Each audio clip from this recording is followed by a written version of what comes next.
What is up, guys? A little bit of a different video today. As you can tell, this isn't our normal recording area, because normally I'm in the gym. But a little bit of a different video for you guys today, and as you can tell by the title and thumbnail, today I want to talk about both the expected and unexpected outcomes of doing YouTube, of being a fitness creator for the past year. Considering I have gymmed now for going on 9 years in November, there are a lot of things that I both expected to happen and things I didn't expect to happen that have happened just over the last year by adding being a content creator, adding being a fitness influencer to the mix. So we'll start off with the first one, which is probably the most obvious one, the most expected one, and that is physique. So obviously, you guys have seen the picture I put in a video earlier this year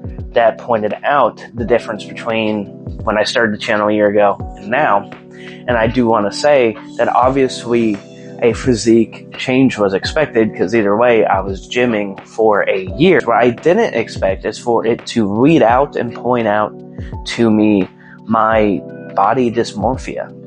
For years, I've always been back and forth on, do I have body dysmorphia? Do I not? Is it possible that I have body dysmorphia? And I've always kind of just chalked it up to, no, I don't have it. I'm just realistic with myself and real with myself and honest with myself. And then the year the channel came around, and I found myself thinking, what'd I do for a year? Did I accomplish anything in this year of doing YouTube, the year of having the channel, the year of being a fitness influencer? Did I accomplish absolutely anything? And if you look at the pictures, I'm actually heavier a year later than I am when the channel began. But if you actually look at the physique in question, I basically had a year of recomp, where my body recomposition is very different. My build is very different. I look muscular, I look leaner, but ultimately I'm like 2 pounds heavier in that photo than I am at the beginning of the journey when I started the channel. But it did kind of finally set in stone for me. I do have body dysmorphia. It isn't just me being realistic or honest with myself, or attempting to be realistic or honest with myself, but I do actually indeed have body dysmorphia. Another thing is, this was an expected result of it, is that my form would change and improve on movements as I went on. And the reason that was expected is because, just like with a mirror, right, at the gym, where you're able to sit there and focus in on your physique and on your form, and if the muscles are getting engaged, and if you're walking out properly, if your form's breaking down, degrading, so on and so forth. You can notice that in a mirror, but you can only notice it while you're doing it. I get to notice it in the mirror, or if I'm staring at the camera, because there's no mirror near the machine, I get to see it in the camera. And then I get to come home and I get to edit these videos for a few hours. So I get to see my form again and again. I get to critique it mentally as I'm editing the videos. And so I think that has helped a lot. It's a big reason why I've been more and more focused on getting deeper on hex squat, why I created the method of putting the foam pad behind my back so I could get deeper on hex squat. Stuff like that was literally because I could see in the video, there was no depth in that machine. It may have felt challenging in the moment, but then I go and edit the video, and that hack squat machine has no depth to the movement. I'm not even breaking parallel. So for me personally, I was like, I want to fix that. I want to find a way to fix that. A good example would be on a recent arm day, adding the foam pads underneath our arms for the single arm bicep curls. Obviously, that was inspired by another creator, Eric Janicki, I guess. Free shout out, Eric. But seeing previous arm days where I had done those, or I'd done traditional preacher curls, obviously, you bottom out against that bench. You almost get a break, even if yes, your muscle is at the climax. This is the most stretched, the most engaged it's going to be, the most tension it's going to be under. There is a rest to that because you're against that pad. You add that roller, and now my arm cannot rest against that pad for a quick break in any way, shape, or form. The tension is just solely on the bicep. Now, an unexpected thing was confidence. Now, I've never walked into the gym, at least not since I started. When I started, I walked into the gym with a little bit of okay, no one look at me, I'm not here, kind of ashamed to be there, kind of embarrassed to be there. I was 300 pounds.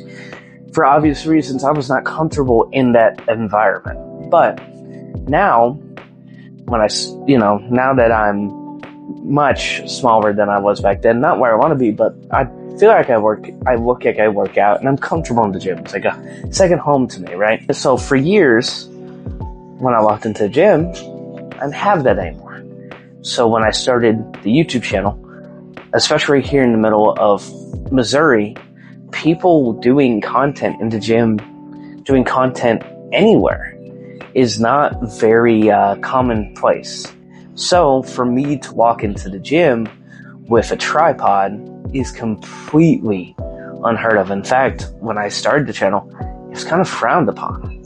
A lot of people would give me dirty looks. They'd ask me what I'm doing, why I'm filming myself, what was the point.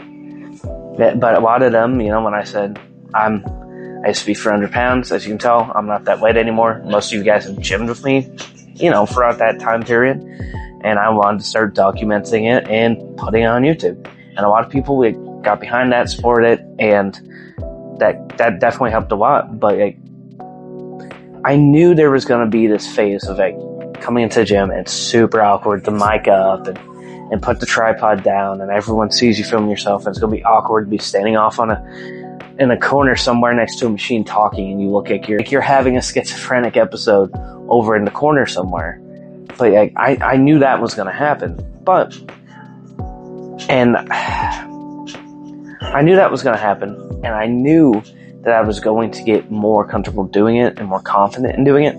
I didn't expect it to translate to just day-to-day life, where if you go look at the TikTok content, I'm getting more comfortable in doing skits or funny videos that actually involve me, and not just using CapCut templates to make a quick funny haha that everyone else has already made 1,000 times, but actually filming myself and being in it and acting and having fun and doing stuff like that. For instance, a video I dropped the other day in the gym where I filmed a quick funny video in the gym before I left. And so I'm just more comfortable with myself, being myself both on and off camera. And that was not really expected, but it's what happened. Yeah. Another unexpected thing is strength gains. Obviously, when you train, you gain strength, right? This is the first big boost of hack squat strength and bench press strength I've had in years. One, because hack squat has always been this uncomfortable movement that I didn't get going heavy on. And now that I do the channel, there's that part of you that is people are watching this, don't train like a pussy. And so I started training harder. And then same with the bench press. Bench press has always been one of those exercises that terrified me. I was always scared of pulling a pec, pulling a tricep, messing up my elbow, something along those lines, snapping my wrist.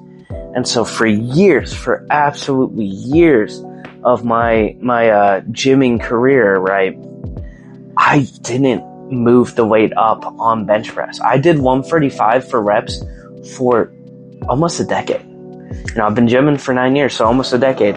And for a majority of that time, 135 has been the number. And you guys can see that on the channel. The number of times I have loaded up the flat bench on this channel, and it was 135. You could probably you probably couldn't even count it on your hands because it would go above 10, right? But pretty much every chest day, if there was a flat bench, it was 135. And I'm aiming 15, 20, just repping them out. I was scared to go up in weight. And now that I'm doing the channel, I'm I don't want to be that guy at 26, 200 plus pounds who's benching 135, but yet I'm saying I've been gymming for this many years and all these other, I'm full stacking on the tricep extension. I'm full stacking the dip machine. I'm, putting 200 something on the chest fly machine. You know, I'm doing all this, but then I'm benching 135. So I finally kind of just had to get out of that mental stump of, if I don't want my form breakdown, if I train right, if I take the proper precautions, whether it be wrist straps, elbow straps, using the sling, so on and so forth, that I was going to be safe and I was not going to get injured while while training chest.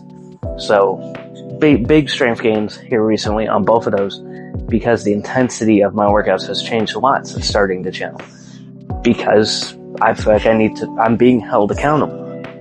And that's kind of the point of putting these on the channel, is to be held accountable. And then my diet.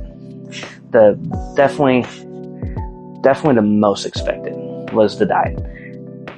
And it's pretty much exactly what I anticipated when I started the channel. That because I knew I was posting these videos every day, because I knew I was putting myself out there and that my physique needed to change, that I was going to stick to my diet. Maybe not perfectly, but a lot more than normal. Because I knew people were watching this, I'm going to be held accountable, or my crap's going to be called out, because I'm literally posting myself on the internet every day. So, yeah.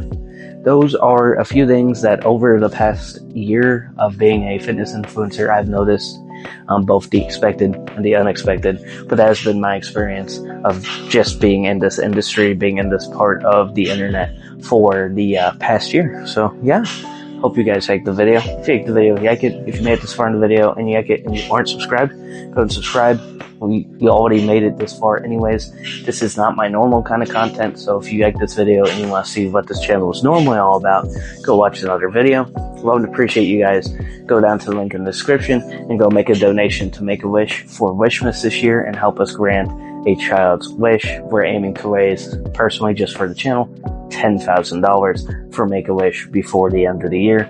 So go down to the link in the description and make a donation. But as always, I love and appreciate you guys, and I'll see you in the next video. See you then.